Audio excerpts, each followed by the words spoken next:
मेरा नाम कार्तिक सालुंके है। हाँ जी, कहाँ से हैं आप? मैं मूलतः महाराष्ट्र मुंबई से हूँ। हाँ।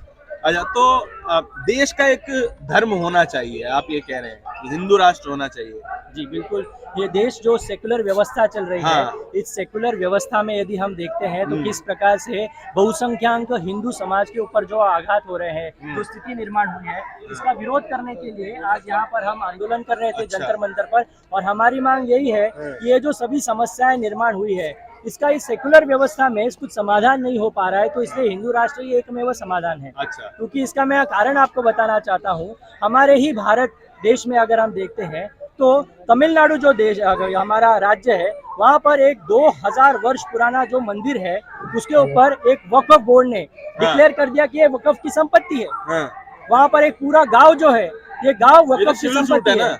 नहीं नहीं, ये संपत्ति उन्होंने घोषित कर दी है। सिविल सूट है ना, ये सिविल तो सूट कोर्ट नहीं में है। तो जाएगा ना? नहीं, ये कोर्ट में नहीं जाएगा। ये हम बात समझने की आवश्यकता है। जब वक्फ बोर्ड किसी के ऊपर अधिकार अपना घोषित करता है, तो आप सिविल सूट फाइल नहीं कर सकते। तो आप इसके लिए हिंदू राष्ट्र क्यों बनवा रहे हो? क्योंकि इसका समस्या अभी इसमें है ही नहीं। हाँ। तो हम यही मांग कर रहे हैं। मोहम्मद अली जिन्ना एक व्यक्ति हुआ करते थे जो कहते थे कि भैया हिंदू और मुस्लिम दो अलग अलग सभ्यताएं हैं जो कि एक साथ नहीं रह सकती।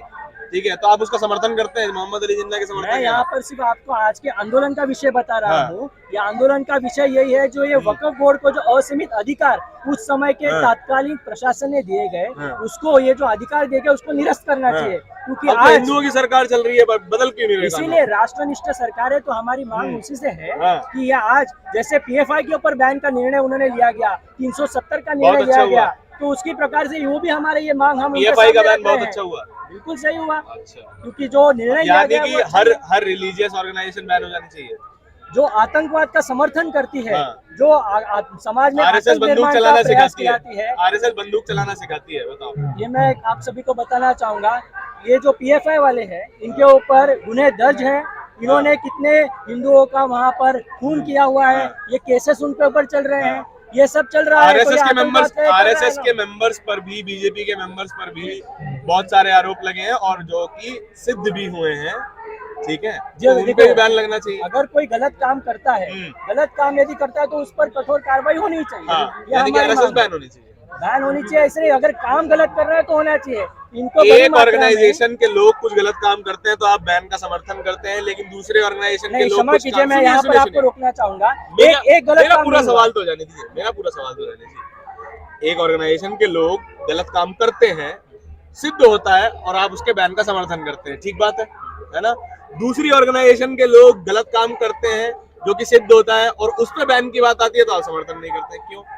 ये एक महत्वपूर्ण बात मैं आपको सभी को यहाँ पर मैं समझाना चाहता हूँ। यहाँ पर मैं बताना चाहूंगा कि ये जिस प्रकार से ये पीएफआई वाले जो संगठन है, ये पीएफआई संगठन हम सभी को पता है किस प्रकार से आतंकवाद फैला रहा है, किस प्रकार से अपना शक्ति प्रदर्शन कर रहा है। एग्जाम्पल दीजिए। हाँ, यहाँ पर केरल में एक बहुत बड़ी मार्च निकाली गई, जिसमें 57 इस्लामिक देशों के आर्मी के यूनिफॉर्म्स पहनकर, आप यूट्यूब पर देख सकते हैं, खुलेआम शक्ति प्रदर्शन किया गया। आर्मी के यूनिफॉर्म, 57 इस्लामिक देशों के आर्मी, इस्लामिक देश, वो उस देश के आर्मी के यूनिफॉर्म पहनकर यहाँ पर भारत देश में एक मार्च निकाला गया, एक शक्ति प्रदर्शन किया गया। इस्लामिक देश खराब है तो क्या हिंदू... मैंने ऐसी कहीं बात नहीं होगा, मेरे से ये बात मैंने कहीं फिर नहीं कही है, बिल्कुल नहीं कही है ना। तो फिर अगर वो आर्मी की यूनिफॉर्म पहन भी रहे, समस्या है। आतंकवाद को बढ़ावा दे रहा है तो उसका विरोध होना चाहिए। आतंकवाद को एक डर का माहौल पैदा कर रहा है तो उसका विरोध होना चाहिए, ये हमारी मांग। सबसे बड़ी बात भाई साहब क्या है कि किसी भी संगठन का उद्देश्य सबसे पहले सामने रखा जाता है, उसकी मानसिकता समझी जाती है। क्या मानसिकता? जो मानसिकता है, किस उद्देश्य से कोई भी संगठन कार्य करता है, जब तक हम उसके बारे में समझते नहीं है ना, तो हमारे मन में ये संशय निर्माण होगा। अब आपने ये कहा कि अगर हम दंड चलाना सिखाते हैं, हम बंदूक चलाना सिखाते हैं, आर्मी को भी बंदूक चलाना सिखाया जाता है, आर्मी को भी अन्य उपकरण चलाना सिखाया जाता है। उनका उद्देश्य क्या होता है? उनका उद्देश्य होता है देश की रक्षा करना, राइट? उसी तरीके आरएसएस को राइट किसने दिया कि वो डिसाइड करेगा देश की रक्षा? अपनी स्वरक्षा के लिए मुझे संविधान राइट देता है। सेल्फ डिफेंस सीखिए ना आप। हाँ, सुनिए, एक शब्द पे पूरा नहीं ले जाते हैं। सुनिए, self defence government authorised organisation से सीखिए ना, आरएसएस कौन है सिखाने वाले? बिल्कुल सही कहा। अब जो गवर्नमेंट ऑथराइज्ड है आरएसएस। एक मिनट सुनिए मेरी बात, कि जितने भी ये सिखाने वाले हैं, चाहे वो जूडो सिखाने वाले, गवर्नमेंट ऑर्गेनाइजेशन है, उनके पास लाइसेंस है। लाइसेंस में मेरी स्वरक्षा का लाइसेंस मैं उनको देता हूँ कि हाँ मुझे सिखाइए, हाँ। तो वो सिखा देते हैं। तो उद्देश्य क्या? ट्रेंड व्यक्ति है ना। मेरे तो फिर पीछे क्या PFI पे है? बैन क्यों लगा? वो भी तो हाँ, सिखा ही रहे हैं। एक मिनट, उनके पीछे उद्देश्य क्या है? सबसे अच्छा। बड़ा है कि आरएसएस का अगर उद्देश्य क्या है? RSS का है। आप एक करके चलेंगे तो चलेगा। ठीक है, चलिए बताइए। मुझे लगता है कि अगर आपका Complete कर दीजिए। उद्देश्य है, आपका जो उद्देश्य, देखिए उद्देश्य क्या है ना मैं बोल रहा हूँ कि पीएफआई को बैन आज करने के पीछे, एक मिनट, आगे आगे आगे आ जाइए, आगे आइए, आप आगे आइए। पीएफआई को बैन करने के पीछे उद्देश्य क्या है? अगर मैं 1 मिनट में समझाने की कोशिश करूं तो आपको नहीं समझ में आएगा। इतने वर्षों से, आज से 20 वर्ष हो गए, इस पूरे भारत में आए दिन पीएफआई के कुछ ना कुछ संगठन के कार्य इस प्रकार होते रहे जो देश हित में नहीं है, गिनवाइए। जो कुछ भी देश के हित में नहीं है, वो पाकिस्तान जिंदाबाद के नारे लगाते हैं, वो देश हित में है। तो बताइए।